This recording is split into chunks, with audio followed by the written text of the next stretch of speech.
Why do so many people reach success and then fail? Well, one of the big reasons is we think success is a one-way street. So we do everything that leads up to success, but then we get there, we figure we made it, we sit back in our comfort zone, and we actually stop doing everything that made us successful. And it doesn't take long to go downhill. And I can tell you this happens because it happened to me. Reaching success, I worked hard, I pushed myself, but then I stopped because I figured, oh, you know, I've made it. I can just sit back and relax. Reaching success, I always tried to improve and do good work, but then I stopped because I figured, hey, I'm good enough. I don't need to improve anymore. Reaching success, I always was pretty good at coming up with good ideas because I did all these simple things that lead to ideas. But then I stopped because I figured I was this hotshot guy and I shouldn't have to work at ideas. They should just come like magic. And the only thing that came was creative block. I couldn't come up with any ideas. Reaching success, I always focused on clients and projects and ignored the money. But then all this money started pouring in, and I got distracted by it. And suddenly I was on the phone to my stockbroker and my real estate agent when I should have been talking to my clients. And reaching success, I always did what I loved.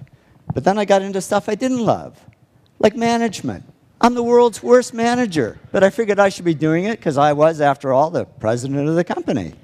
Well, soon a black cloud formed over my head, and here I was, outwardly very successful, but inwardly very depressed.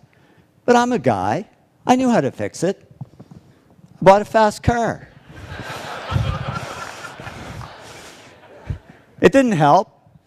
I was faster, but just as depressed. So I went to my doctor. I said, Doc, I can buy anything I want, but I'm not happy.